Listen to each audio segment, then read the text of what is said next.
Bismillahirrohmanirrohim. Assalamualaikum warahmatullahi wabarakatuh. Yang terhormat Ibu Dr. Diana Hernawati, Magister Pendidikan, dan yang saya hormati Bapak Diki Muhammad Haidir, Magister Pendidikan, serta rekan-rekan yang saya banggakan.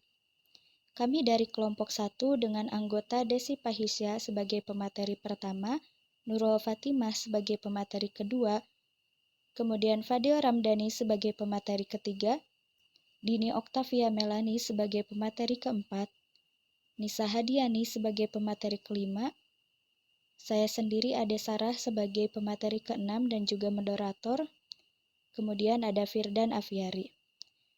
Di sini kami akan membahas mengenai Vises. Untuk materi yang pertama akan dibahas oleh Saudari Desi Pahisa, dipersilahkan. Assalamualaikum warahmatullahi wabarakatuh. Saya Desi Fahisya dan kali ini saya akan mempresentasikan mengenai hubungan filogenetik dari Vises dan infrafilum hiperotreti. Nah, baik, langsung saja masuk ke materi pertama, yaitu hubungan filogenetik. Nah, ikan ini termasuk ke dalam subfilum Craniata. Nama ini mendeskripsikan tengkorak yang mengelilingi otak, organ penciuman, mata, dan telinga bagian dalam. Nah, hewan-hewan ini dibagi menjadi dua infrafilum, yaitu yang pertama ada infrafilum hiperotreti yang termasuk hagfish, dan kemudian ada infrafilum vertebrata yang dibagi berdasarkan ada atau tidaknya rahang yang berengsel. Nah, klasifikasi ikan telah mengalami berbagai perkembangan dan perubahan yang mungkin masih akan berlanjut di beberapa waktu yang akan datang. Nah, taksonomi terdahulu mengelompokkan hagfish, lamprey, dan kumpulan yang punah yang disebut Ostracodermata menjadi satu kelompok yang disebut dengan Agnatha, berdasarkan tidak adanya rahang dari kelompok tersebut. Tetapi, analisis kladistik modern mengungkapkan lamprey itu memiliki banyak karakteristik yang sama dengan ikan bertulang rawan ataupun ikan bertulang keras dibandingkan dengan hagfish. Maka, para ahli menganggap lamprey sebagai vertebrata. Maka dari itu, hagfish ini memiliki infrafilum tersendiri, yaitu disebut dengan infrafilum hiperotreti. Nah, kemudian, ikan-ikan yang berlahang dan berkerang tulang telah diklasifikasikan dalam satu kelas, yaitu disebut dengan Osteichthyes. Nah, pengelompokan ini juga merupakan leluhur dari tetrapoda, yaitu tetrapoda itu ada amfibi, reptil, burung, dan mamalia yang berbagi karakteristik seperti kerangka tulang, kantung renang atau paru-paru, dan karakteristik lainnya. Nah, bisa dilihat pada gambar, di sana ada filogenetik dari Vises. Nah, yang pertama ini ada subfilum Cephalochordata. Nah, subfilum Cephalochordata ini terbagi menjadi infrafilum hiperotreti dan infrafilum vertebrata. Nah, yang ciri yang pertama yaitu ada 3 bagian otak dengan saraf kranial, kemudian ada 1-3 semisirkular kanal, dan kemudian ada sistem garis lateral. Nah, itu menjadi ciri dari kelas Myxini. Nah, kelas Myxini ini termasuk ke dalam infrafilum hiperotreti. Nah, kemudian maju lagi ada kehadiran vertebre atau tulang belakang, dan kemudian ada 2-3 semicircular canals. Nah, ciri-ciri yang tadi ini masuk ke dalam kelas Petromizontida. Dan kemudian ada macam-macam dari Ostracodermata. Nah, Ostracodermata ini sudah punah, jadi memiliki ciri seperti pada gambar.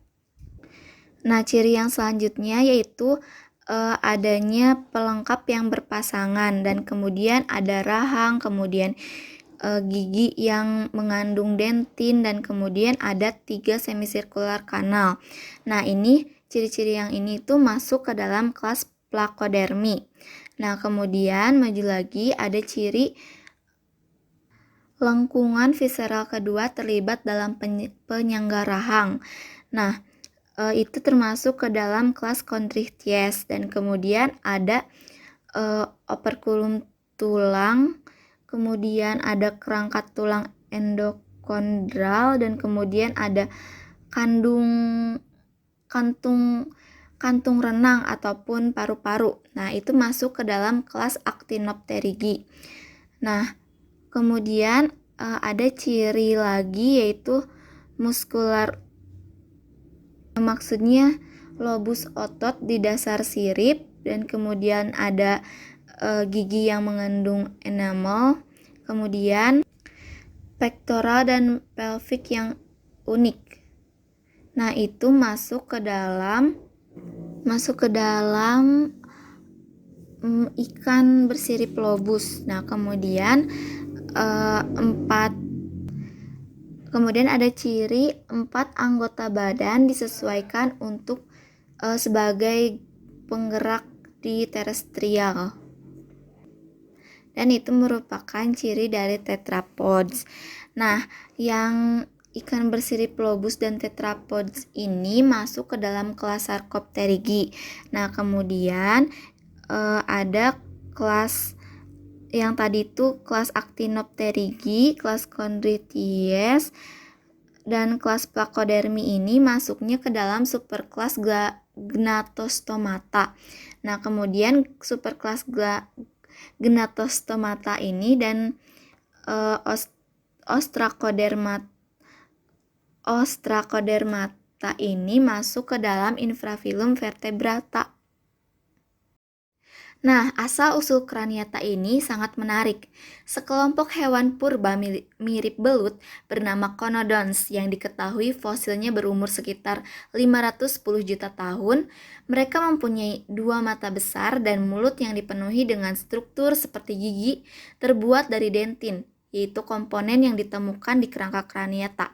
Struktur ini mungkin mewakili kejadian paling awal pada tulang vertebrata. Hipotesis lain menyebutkan mungkin itu muncul sebagai denticles di kulit, yaitu mirip dengan beberapa hiu yang terkait dengan reseptor sensorik tertentu atau sebagai struktur yang menyimpan mineral.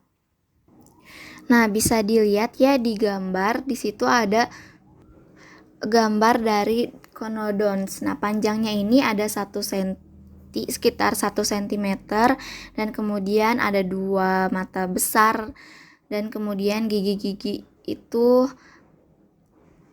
menunjukkan bahwa mereka hidup sebagai predator di laut prasejarah. Nah, kemudian yang bawahnya itu ada fosil denticles dari Conodons. Nah, denticle ini mungkin digunakan sebagai penghancur makanan. Nah, terlepas dari asal-usulnya, tulang berkembang dengan baik pada 500 juta tahun yang lalu. Ini ada dalam pelindung tulang pada sekelompok ikan yang disebut Ostracodermata. Nah, Ostracodermata ini hidup di danau prasejarah dan lautan. Mereka tidak memiliki rahang atau pelengkap yang berpasangan. Namun, evolusi ikan menghasilkan kedua rahang tersebut dan pelengkap berpasangan serta banyak struktur lainnya. Nah, kali ini masuk ke materi selanjutnya, yaitu ada infrafilum Hyperotreti. Yaitu infrafilum Hyperotreti ini sudah dijelaskan, yaitu kelasnya hanya ada Myxini. Nah, ciri-cirinya yaitu kepala mereka didukung oleh batang tulang rawan dan otak tertutup dengan selubung berserat, kemudian kekurangan tulang belakang dan sehingga mempertahankan notochord sebagai struktur pendukung aksial, kemudian memiliki 4 pasang tentakel sensorik yang mengelilingi mulut, dan kelenjar lendir ventrolateral yang memproduksi lendir dalam jumlah banyak. Nah, kemudian hagfish ini ditemukan di habitat laut yang dingin di bagian utara dan selatan. Nah, hagfish hidup di lingkungan yang terkubur pasir dan lumpur laut, di mana mereka dapat makan invertebrata yang bertubuh lunak dan ikan-ikan yang mati. Terima kasih kepada moderator yang telah mempersilahkan saya untuk menyampaikan materi kedua kelas Petromyzontida. Subkelas pertama, lamprey, dengan nama latin Petromyzon marinus, termasuk kelompok ikan agnata yang tidak memiliki rahang. Meski tergolong dalam subfilum vertebrata, spesies ini tidak memiliki tulang belakang, dan seluruh kerangka lamprey adalah tulang rawan. Berupa jaringan ikat yang rapat, ciri-ciri lamprey memakan invertebrata atau menghisap darah ikan lainnya. Lamprey adalah ikan yang parasit. Di peternakan salmon, lamprey dianggap sebagai hama karena kerap menyerang dan menghisap darah dari ikan-ikan yang dipelihara. Di Amerika Utara, lamprey juga dianggap sebagai spesies invasif karena kerap menyerang ikan-ikan komersial setempat tanpa bisa dikontrol karena tidak adanya predator alami dari lamprey di sana. Klasifikasi lamprey, kingdomnya Animalia, filumnya Chordata, kelasnya Cephalaspidomorphi, ordonya Vetromyzontiformes, familinya Vetromyzontidae, genusnya Vetromyzon, dan spesiesnya Vetromyzon marinus. Morfologi lamprey, kulitnya licin tanpa sisik, tubuhnya berbentuk silinder panjang, bentuk ekornya pipih, seluruh tubuhnya dilapisi kelenjar mukosa, bagian dorsal sebelah posterior, terdapat ekor dan juga sirip. Tengkorak, kepala, dan lengkung insang terdiri dari tulang rawan dan otokot masih dilengkapi arcus pectoralis yang tidak sempurna. Tubuh dapat dibedakan atas kaput kepala, truncus batang tubuh, dan kauda ekor. Lamprey memiliki 2 sirip punggung, tetapi siripnya tidak berpasangan. Sirip tengah dorsal disokong oleh tulang-tulang sirip bertulang rawan. Ketika pemijahan terjadi, lamprey jantan mengembangkan punggung dan lamprey betina mengembangkan lipatan yang ada di anal. Memiliki sepasang mata besar yang terdapat di sebelah lateral.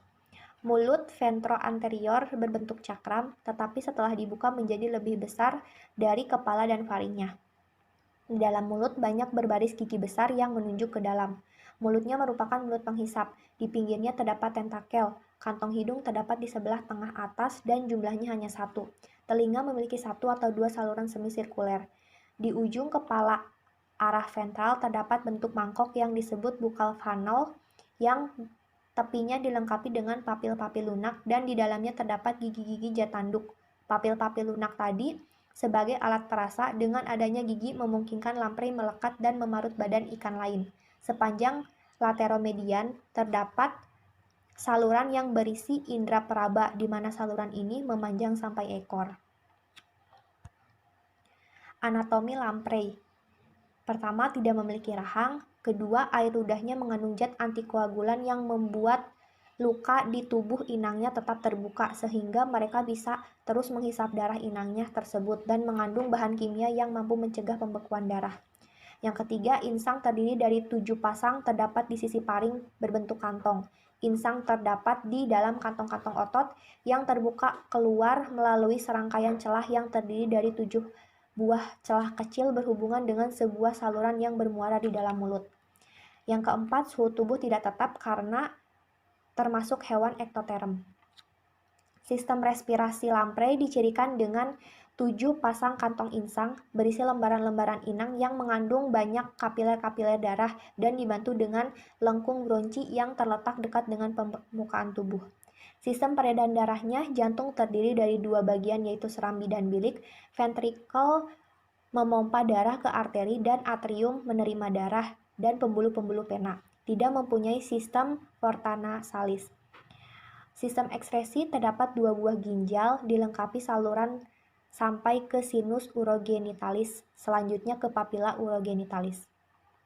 Sistem sarafnya, Agnatha hanya mempunyai notochord yang mempunyai bentuk kolomna vertebralis paling awal. Otaknya berkembang baik dengan 8 atau 10 pasang saraf kranial.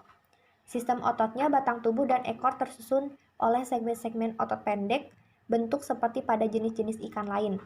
Otot radial terdapat pada bagian bukalis dan pada lidah sebagai otot daging protraktor.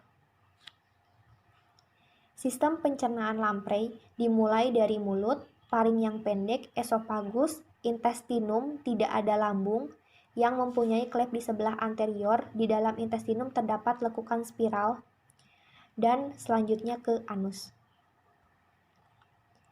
Sistem reproduksinya, yang pertama, pada fase belum dewasa tidak dapat dibedakan antara jantan dan betina karena hermaprodit. Pada fase dewasa alat perkembangbiakannya terpisah. Yang testis terdiri atas banyak folikel yang menghasilkan gamet jantan yang akan dilepaskan ke rongga tubuh. Ovari membentuk ovum yang dilindungi oleh lapisan epitelum folikel. Lamprey ini memiliki siklus hidup anadromus yang berarti mereka menghabiskan sebagian besar hidupnya di laut, namun pergi ke perairan tawar untuk memijah. Sampai musim kawin tiba, yang berlangsung pada bulan Maret hingga Juni, pada spesies lamprey dewasa akan bermigrasi dalam jumlah besar ke sungai-sungai. Tidak lama kemudian, sesudah melakukan perkawinan, lamprey betina akan melepaskan telur-telur yang jumlahnya mencapai 300 butir ke dalam cekungan di dasar sungai yang sudah dibuat oleh pejantan. Lalu keduanya mati. Diperkirakan bahwa lamprey jantan memancarkan feromen yang terdiri dari asam empedu yang membuat betina akan berevolusi datang. Sinyal ini juga akan berhubungan dengan preferensi kawin dan dapat dikirim melalui jarak yang jauh. Lamprey laut jantan selektif menggali lubang ke sungai atau aliran dasar yang membuahi telur setelah betina telah meletakkan mereka. Fertilisasi eksternal ini memungkinkan beberapa jantan untuk membuahi telur. Telur yang dibuahi berkembang menjadi larva amokote yang sangat berbeda dengan hewan dewasa. Pada fase belum dewasa tidak dapat dibedakan jantan dan betina karena hemaprodit. Hewan betina mempunyai ovari menghasilkan beribu-ribu telur dan hewan jantan mempunyai testis yang menghasilkan sperma. Saluran kelamin tidak ada pada kedua jenis kelamin tersebut. Gamet tumpah ke dalam kolum melalui sepasang lubang, yaitu forus genitalis, masuk ke dalam sinus urogenitalis, kemudian keluar ke dalam air dan di sana terjadi pembuahan. Telur dari lamprey selanjutnya menetas menjadi larva yang hidup bersembunyi pada timbunan material di dasar sungai selama 3-5 tahun berikutnya. Selama periode tersebut, mata dan mulut penghisap dari lamprey secara berangsur-angsur berkembang. Sesudah kedua organ tersebut berkembang sempurna, ikan lamprey muda akan pergi ke laut atau danau dan mulai mengkonsumsi darah ikan lainnya sebagai makanannya. Seekor lamprey dari spesies Petromyzon marinus diketahui mencapai kematangan seksual pada usia 3 tahun dan bisa mencapai ukuran maksimal 1 meter. Habitat ikan lamprey di lingkungan laut dan juga perairan tawar. Secara umum, mereka lebih memilih daerah pantai yang dangkal meskipun mereka ditemukan pada kedalaman antara 0,1 dan 4,57 meter. Lamprey muda menetas di kerikil dan batu kerikil di daerah aliran air tawar dan sungai. Setelah tahap larva, mereka bermigrasi ke air asin dan habitatnya di laut. Mereka kembali ke air tawar untuk bertelur. Migrasi dipicu oleh perubahan suhu air. Lamprey berkembang dalam saluran air kurang penghalang seperti bendungan atau air terjun dengan pasir dan kerikil daerah bersih untuk pemijahan. Pasir bebas polusi dengan pasokan bahan organik untuk mereka pertumbuhan anaknya. Saluran air besar dengan pasokan ikan untuk sebagai rumah anak-anak mereka yang akan berkembang biak. Manfaat ikan lamprey. Lamprey sejak lama dikonsumsi oleh para penduduk Asia dan Eropa Timur sebagai makanan. Di era Romawi kuno dan abad pertengahan, lamprey dianggap sebagai makanan kaum elit karena sering dikonsumsi oleh kaum bangsawan pada masa itu. Di sini ada contoh lamprey goreng dari marinade. Sekian presentasi yang dapat saya sampaikan. Saya kembalikan kepada moderator. Materi selanjutnya yaitu superkelas Gnatostomata atau vertebrata berahang. Nah, rahang vertebrata ini berevolusi dari anterior pasangan lengkungan faring atau tulang penyangga untuk celah faring. Hal ini sangat penting dalam evolusi vertebrata karena memungkinkan kegunaan insang yang lebih efisien dan dapat mengkonsumsi berbagai sumber makanan. Begitu pula dengan pelengkap berpasangan yang merupakan perkembangan evolusioner yang sangat penting. Nah, dengan tidak adanya pelengkap berpasangan ini, ikan itu pasti menjadi penghuni dasar yang relatif lamban. Peningkatan aktivitas tanpa pelengkap berpasangan ini akan menyebabkan terjadinya ketidakstabilan pada renangnya ikan. Pelengkap berpasangan dapat digunakan untuk melawan ketidakstabilan, untuk berguling-guling ataupun untuk renang selama bergerak. Nah, pelengkap berpasangan ini digunakan untuk mengontrol kemiringan ikan saat berenang dan bisa digunakan dalam kemudi lateral. Nah, sirip dada ikan adalah pelengkap. Nah, pelengkap berpasangan ya. Nah, biasanya sirip dada ikan ini tepat di belakang kepala dan sirip perut biasanya terletak di bagian perut dan lebih ke posterior. Di tulang ikan modern, sirip perut biasanya diposisikan tepat di belakang sirip dada. Nah, evolusi rahang dan pelengkap berpasangan ini pasti telah merevolusi kehidupan ikan purba. Keduanya berkontribusi pada evolusi gaya hidup predator dari banyak ikan. Kemampuan memberi makan secara efisien memungkinkan ikan untuk menghasilkan lebih banyak keturunan dan mengeksploitasi habitat yang baru. Nah, superkelas Gnatostomata ini terdapat 5 kelas, yaitu yang pertama ada kelas Placodermi, yang kedua ada kelas Acanthodii, dan kemudian ada kelas Chondrichthyes, kemudian ada kelas Sarcopterigi, dan kemudian yang terakhir ada kelas Actinopterigi. Nah, untuk kelas Placodermi dan Acanthodii ini sudah punah. Makanya yang sekarang masih hidup itu ada dari kelas Chondrichthyes, yaitu ikan bertulang rawan, dan 2 kelompok ikan bertulang keras, yaitu ada Actinopterigi dan Sarcopterigi. Mungkin mengenai kelas Chondrichthyes, Actinopterigi, dan Sarcopterigi akan dijelaskan oleh pemateri selanjutnya. Nah, akan tetapi sebelum melanjutkan ke materi sebelumnya, di sini ada ciri-ciri dari Gnatostomata.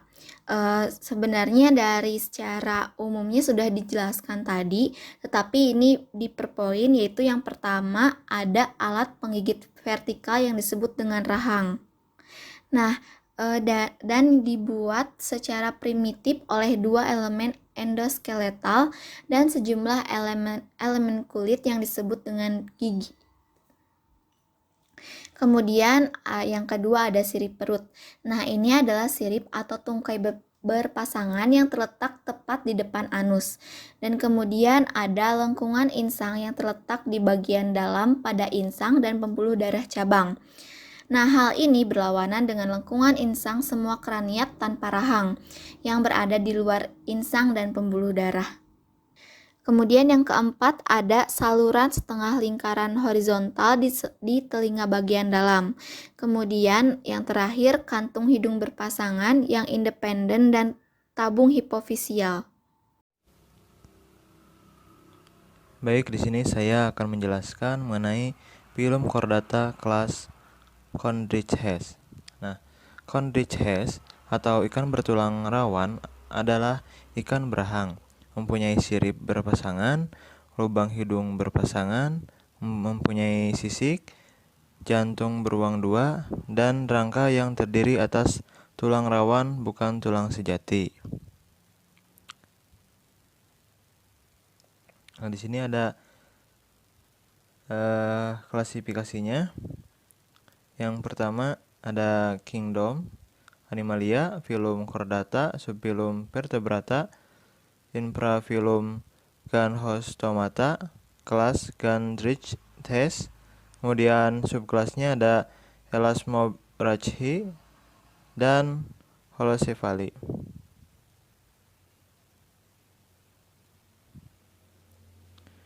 Nah, karakteristik dari Chondrichthyes.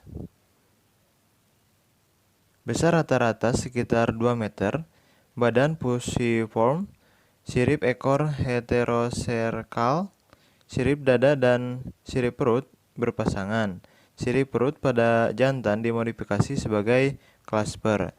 Jantan memiliki penjepit yang terbentuk dari bagian posterior sirip perutnya yang berfungsi untuk menyalurkan air mani ke dalam kloaka betina saat kawin. Tindakan kawin pada beberapa ikan, termasuk hiu, biasanya termasuk salah satu clasper yang dibesarkan untuk memungkinkan air masuk ke dalam siphon melalui lubang tertentu. Penjepit kemudian dimasukkan ke dalam kloaka, di mana ia terbuka seperti payung untuk menambatkan posisinya. Siphon kemudian mulai berkontraksi, mengeluarkan air dan sperma. Kemudian di sana ada 3 gambar ekor. Nah, yang pertama yaitu tipe Diphycercal, yaitu akhir kolumna vertebralis sampai ujung ekor dengan bentuk ujung runcing. Yang kedua ada tipe Homocercal, yaitu bila kolumna vertebralis berakhir tidak persis di ujung ekor, tapi agak membelok sedikit. Ujungnya membagi diri menjadi 2 bagian yang sama. Kemudian tipe yang ketiga yaitu heterocercal, yaitu bila kolumna vertebralis berakhir menjorok ke salah satu ujung ekor yang membagi diri menjadi 2 tidak sama panjangnya.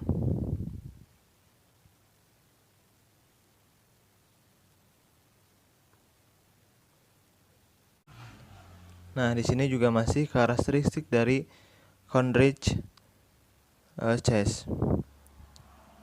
Yang pertama yaitu mulutnya ventral, lubang hidungnya terbuka ke rongga mulut. Kulit dengan sisik plakoid, endoskeleton seluruhnya bertulang rawan. Kemudian respirasi melalui 5-7 pasang insang mengarah ke celah insang terbuka di elasmobrans. Kemudian 4 pasang insang tertutup oleh operculum.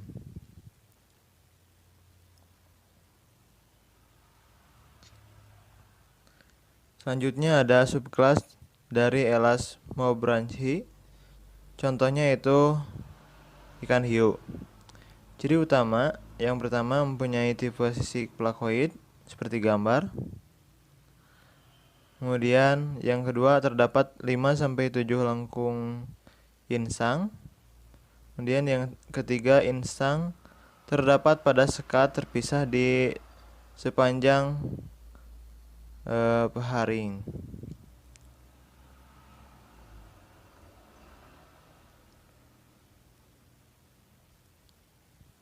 Nah, kemudian ada subkelas Elasmobranchi yang contohnya electric ray atau ikan pari elektrik. Memiliki kemiripan dengan belut listrik, yaitu mampu mengendalikan tegangan di setiap muatan listrik dalam tubuhnya.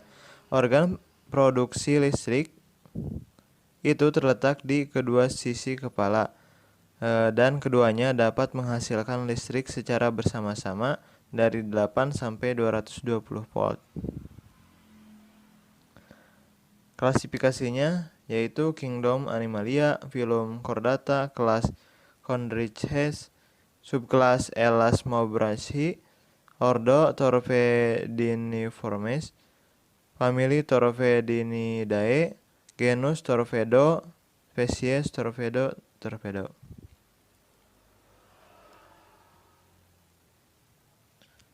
Kemudian ada subkelas Elasmobranchi, contohnya Scatefish, seperti ikan pari.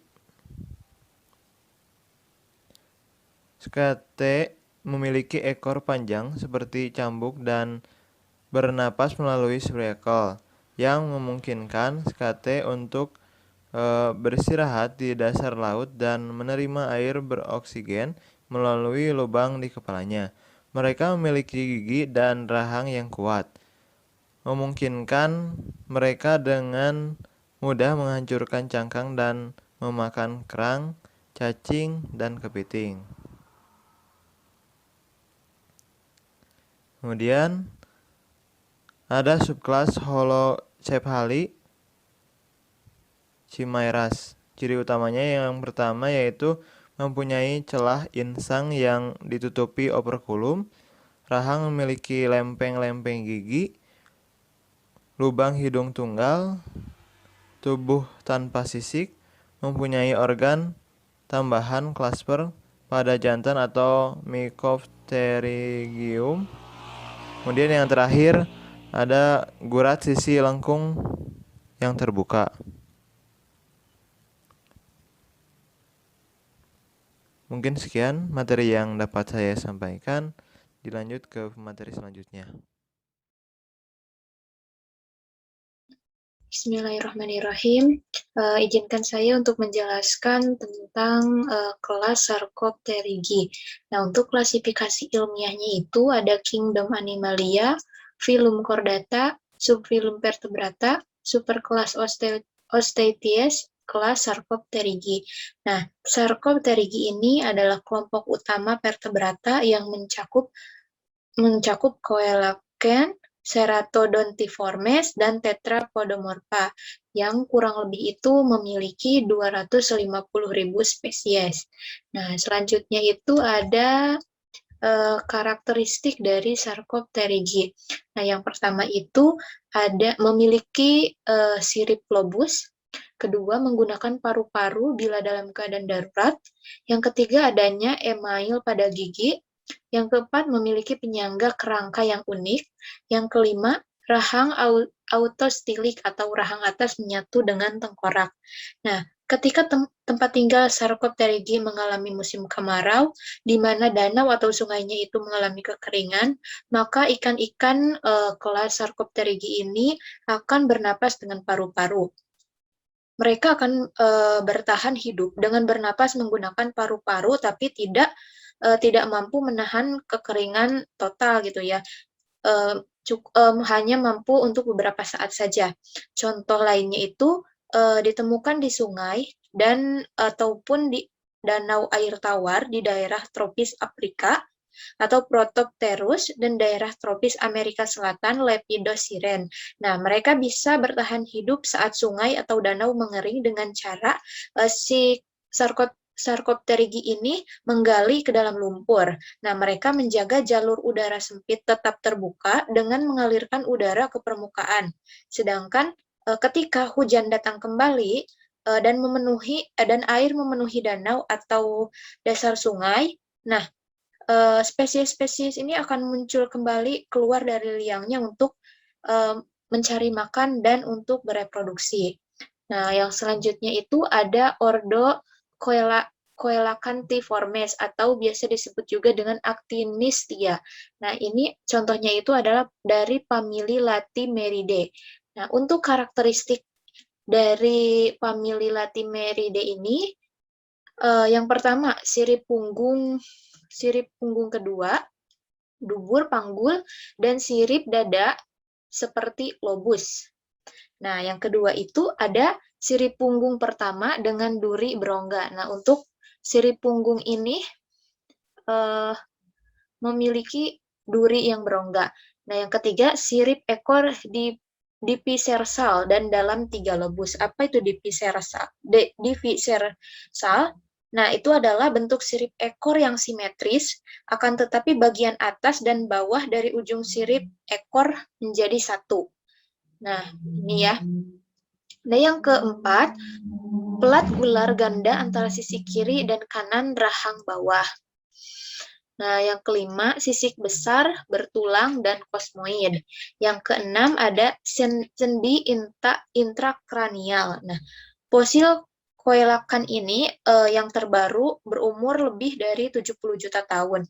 Namun, pada tahun 1938, ada orang yang memancing di perairan dalam di lepas pantai Afrika Selatan dan menemukan seekor ikan yang diidentifikasi adalah sebagai dari Coelacanth.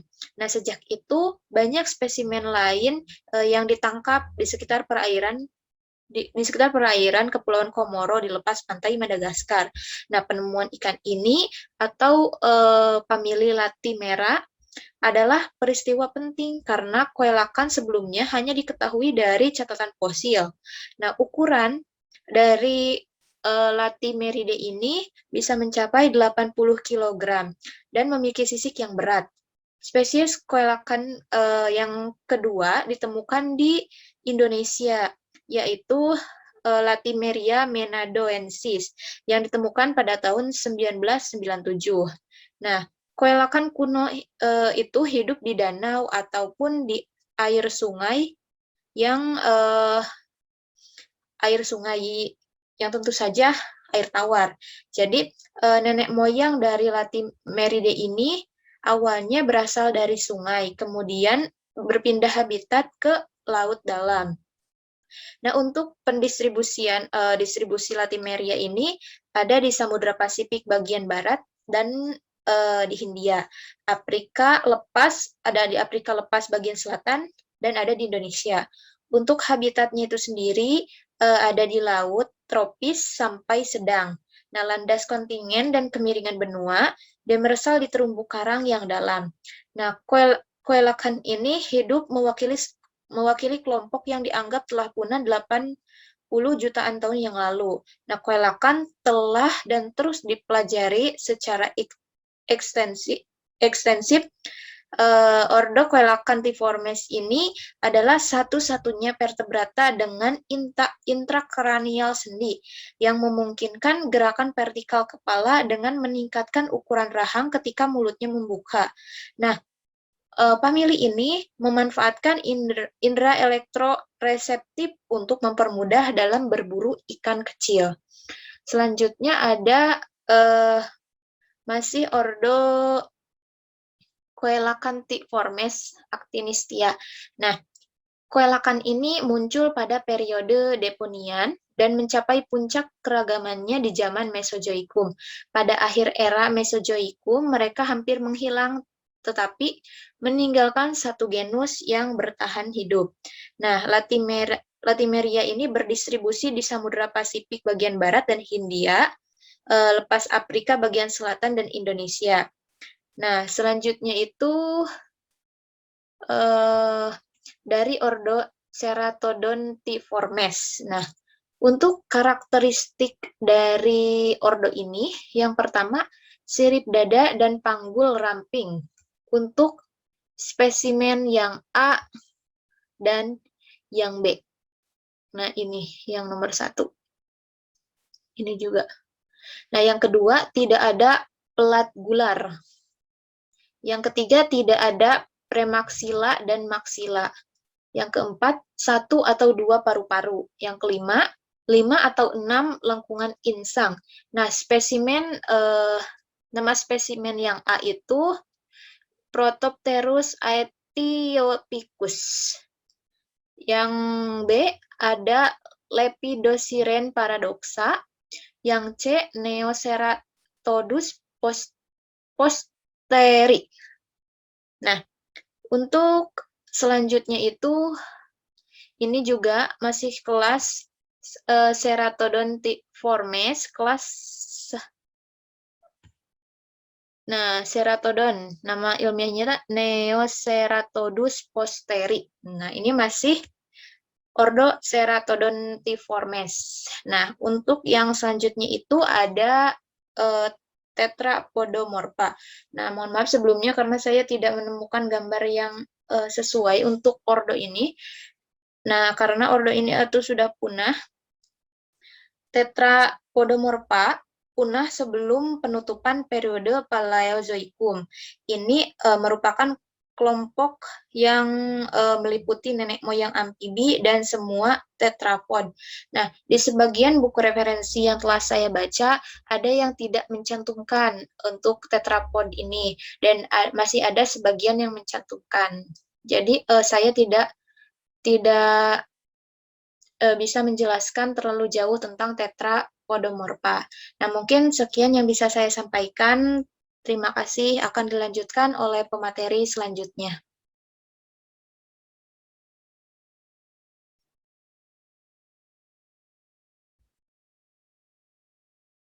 Kelas Actinopterygii atau disebut juga rai finfish atau ikan bersirip rai. Klasifikasi ilmiahnya termasuk Kingdom Animalia, Phylum Chordata, Infrapilum Gnatostomata, Superkelas Osteichthyes, kelas Actinopterygii. Jenis ikan ini biasanya dapat ditemukan di rawa-rawa, sawah, sungai, dan kolam-kolam yang mendapatkan air banjir atau berhubungan dengan saluran air terbuka. Ukurannya pun beragam, dari yang terkecil yaitu Paedocypris yang berukuran 8 mm dan sunfish di samudra besar dengan bobot 2.300 kg. Dan ada juga orpis yang berbadan panjang kurang lebih 11 meter atau setara dengan 36 kaki. Karakteristik yang pertama, ikan yang termasuk kelas Actinopterygii ada yang memiliki sisik sikloid dan ada juga yang memiliki sisik ctenoid.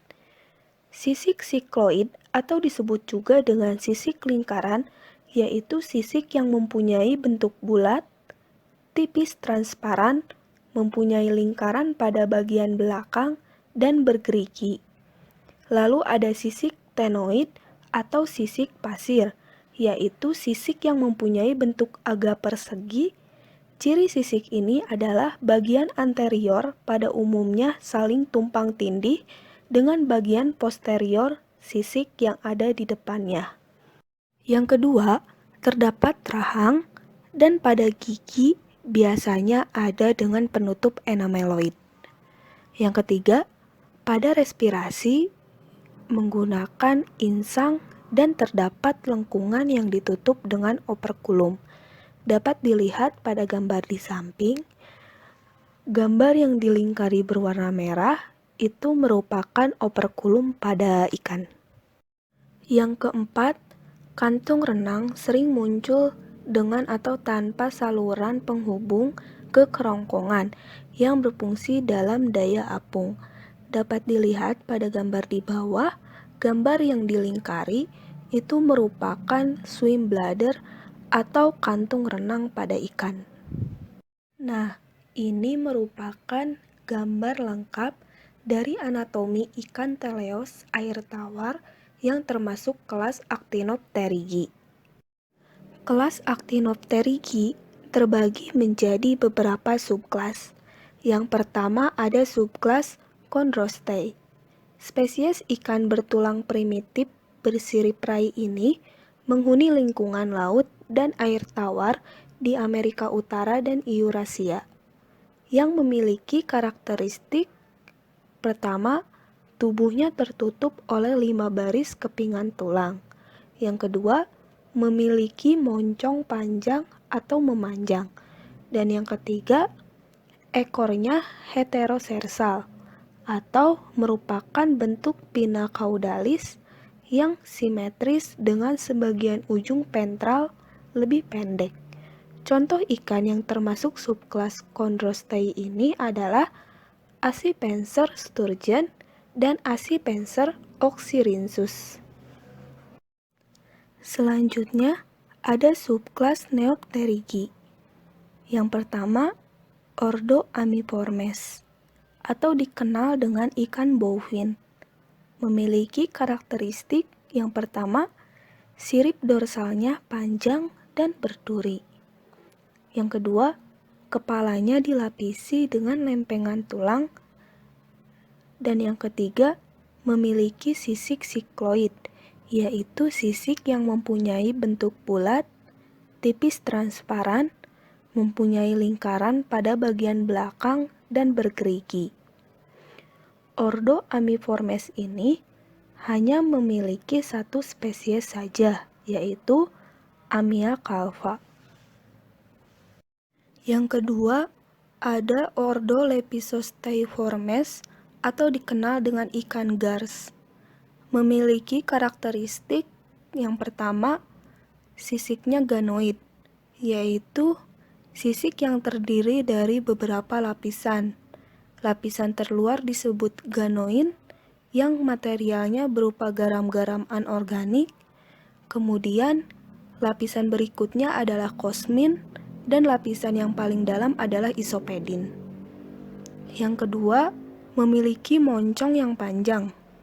Yang ketiga, memiliki lubang hidung yang ada pada ujung moncong. Dan yang terakhir, memiliki sirip dorsal pendek. Ordo Lepidosteiformes ini hanya memiliki satu genus saja, yaitu Lepigostes. Contoh spesiesnya yaitu Lepidostes ossens. Nah, setelah rekan-rekan menyimak mengenai pembahasan dari filogenetik dari Pisces itu sendiri, sekarang saya akan membahas mengenai struktur dan fungsi adaptasi dari Pisces.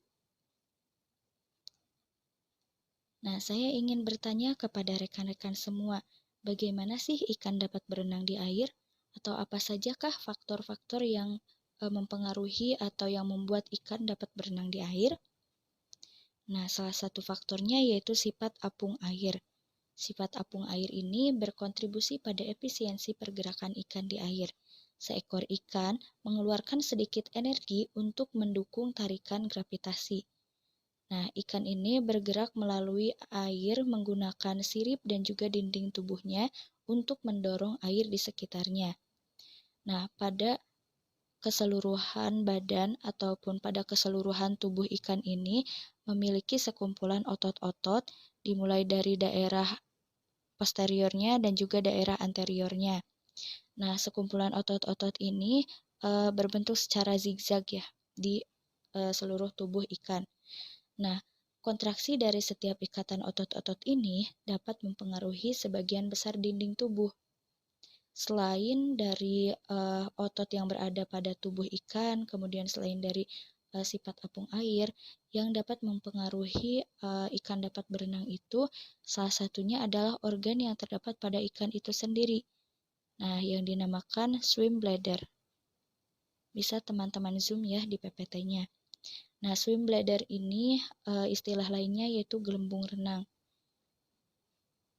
Nah, rekan-rekan sudah tidak asing lagi ya ketika melihat gelembung renang pada ikan ini, pasti semuanya sudah melihat.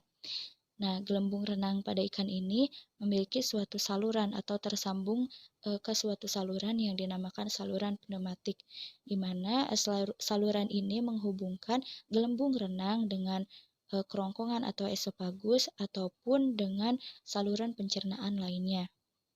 Nah, lalu apa sih fungsi dari swim bladder ataupun gelembung renang untuk ikan dapat berenang?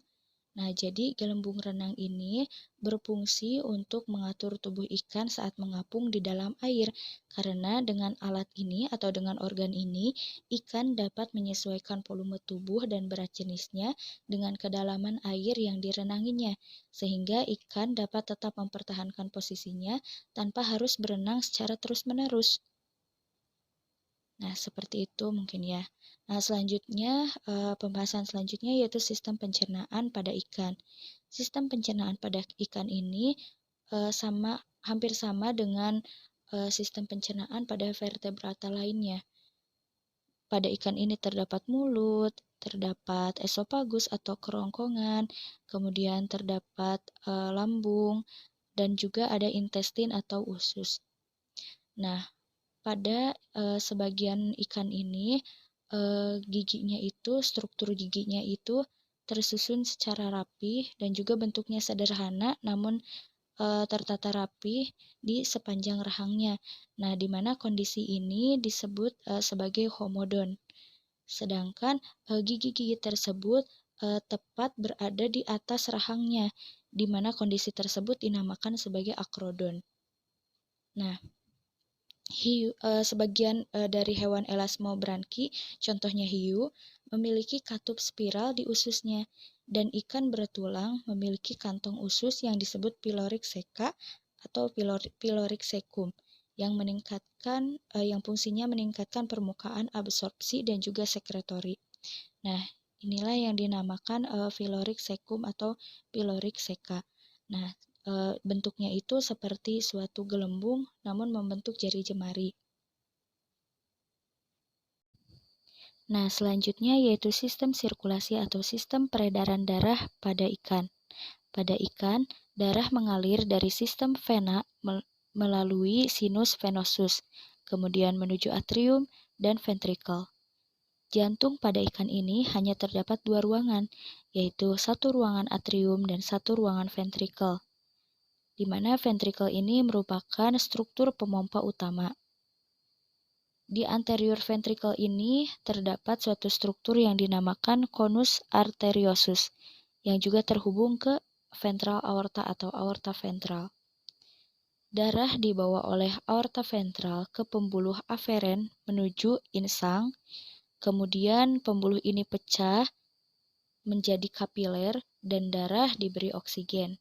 Kemudian darah tersebut dikumpulkan oleh pembuluh eferen, dikirim ke aorta punggung, dan didistribusikan ke seluruh tubuh, di mana darah memasuki rangkaian kapiler kedua. Darah kemudian kembali ke jantung melalui sistem vena. Pada kebanyakan ikan, darah melewati jantung sekali dengan setiap sirkuit di seluruh tubuhnya. Maka dari itu, sistem sirkulasi atau sistem peredaran darah pada ikan itu disebut sebagai sistem sirkulasi tunggal, karena hanya melewati jantung satu kali di setiap sirkuit di seluruh tubuhnya. Nah, beberapa ikan, misalnya langfish, memiliki paru-paru, sehingga pada langfish ini sirkulasi ke insang berlanjut, tetapi pembuluh ke paru-paru telah berkembang sebagai cabang dari lengkung aorta 6, di mana struktur ini disebut sebagai arteri pulmonalis. Nah, darah dari paru-paru kembali ke jantung melalui vena pulmonalis dan masuk ke sisi kiri jantung. Atrium dan ventrikel jantung langfish terbagi sebagian, seperti yang ditunjukkan pada gambar, yaitu ventricle septum dibagi oleh ventricle septum atau pembelahan parsial, di mana pembelahan ini membantu menjaga darah yang kurang oksigen dari tubuh terpisah dari darah yang mengandung oksigen dari paru-paru. Nah, katup spiral di conus arteriosus membantu mengarahkan darah dari sisi kanan jantung ke arteri pulmonalis dan darah dari sisi kiri jantung ke lengkung aorta yang tersisa. Kemudian selanjutnya yaitu sistem respirasi. Nah, pada ikan terdapat suatu struktur yang dinamakan operkulum. Di dalam operkulum tersebut terdapat lengkung-lengkung insang, di mana dalam satu lengkung insang ini terdapat filamen-filamen insang. Nah, susunan kapiler di dalam insang ikan memungkinkan pertukaran lawan arus, pertukaran zat-zat atau panas di antara dua cairan yang mengalir ke arah yang berlawanan. Pada insang ikan, proses ini memaksimalkan efisiensi pertukaran gas, karena darah mengalir ke arah yang berlawanan dengan air yang melewati insang. Seperti ini. Nah, pada setiap titik dalam jalur yang dilewati, darah mengandung lebih sedikit oksigen daripada air yang dijumpainya. Sewaktu memasuki kapiler insang, darah bertemu dengan air yang sedang menempuh perjalanan melalui insang. Meskipun banyak oksigen terlarutnya sudah hilang, air ini tetap memiliki PO2 yang lebih tinggi daripada darah yang datang, dan transfer oksigen pun berlangsung. Sewaktu darah meneruskan perjalanannya, PO2-nya terus meningkat, begitu pula dengan PO2 air yang ditemuinya. Karena setiap posisi yang mengikuti perjalanan darah terkait dengan posisi sebelumnya di dalam aliran air melintas insang. Dengan demikian, terdapat gradien tekanan parsial yang mendukung difusi oksigen dari air ke daerah di sepanjang kapiler. Nah, mekanisme-mekanisme pertukaran lawan arus ini sangat efisien. Di dalam insang ikan, lebih dari 80% oksigen yang terlarut di dalam air dihilangkan sewaktu melewati permukaan respirasi. Pertukaran lawan arus ini juga berkontribusi terhadap regulasi suhu. Selanjutnya yaitu osmoregulasi dan ekskresi. Nah, osmoregulasi dan ekskresi pada ikan itu ada yang pada ikan yang habitatnya di perairan laut dan juga ada yang di perairan tawar.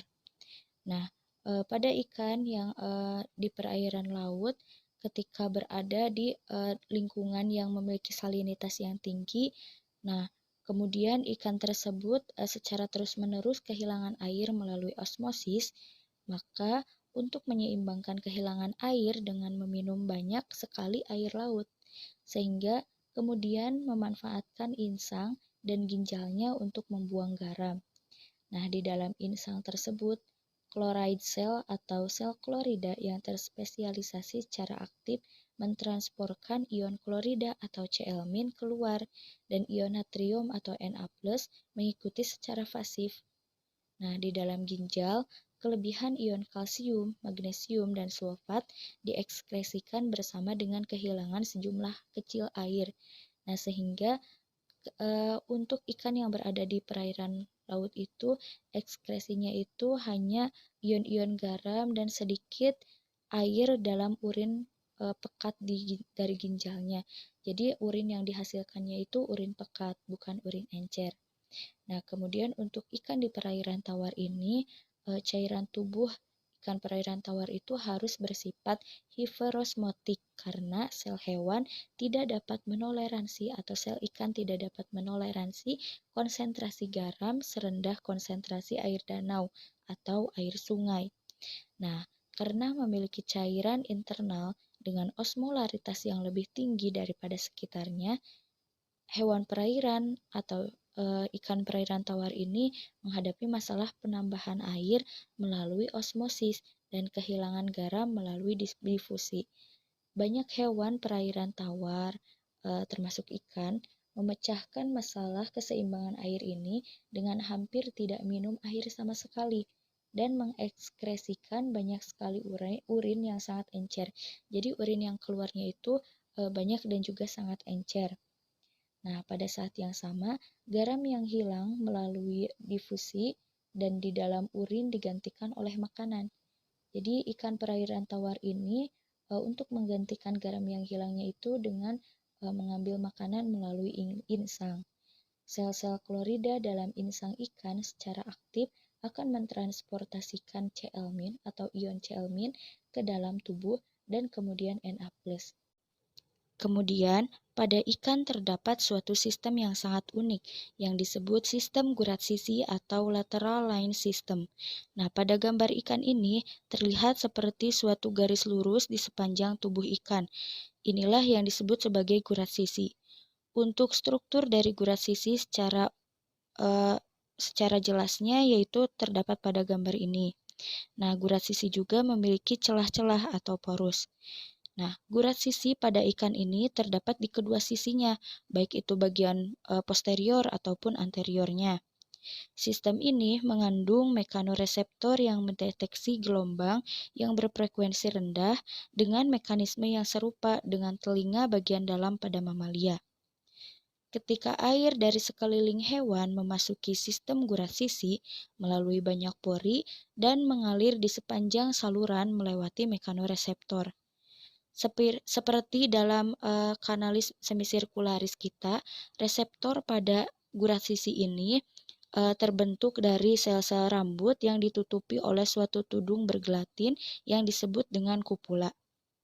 Ketika gerakan air menekukan kupula, mendepolarisasi sel-sel rambut dan menyebabkan potensial aksi yang dipancarkan sepanjang akson neuron sensorik ke otak. Dengan cara inilah, ikan mempersepsikan gerakannya melalui air atau arah dan kecepatan arus air yang mengalir di seluruh tubuhnya. Sistem gurat sisi ini juga dapat mendeteksi pergerakan air atau getaran yang diakibatkan oleh mangsa, predator, dan juga benda-benda bergerak lainnya. Nah, selanjutnya yaitu sistem reproduksi. Telah kita ketahui bahwa umumnya ikan itu reproduksinya bersifat ovipar. Nah, sedangkan dari sebagian elasmobranchi, contohnya Prionace glauca atau blue shark ini bersifat vivipar, di mana pertumbuhannya seperti plasenta dari saluran telur yang dimodifikasi mengalihkan nutrisi dari betina ke kantung kuning telur dari embrio yang sedang berkembang. Perkembangan internal ikan bertulang vivipar ini biasanya terjadi di folikel ovarium, bukan di saluran telur. Nah, sekian mungkin pembahasan dari saya dan juga rekan-rekan saya. Terima kasih atas perhatiannya. Mohon maaf apabila banyak kesalahan. Billahi taufik wal hidayah. Wassalamualaikum warahmatullahi wabarakatuh.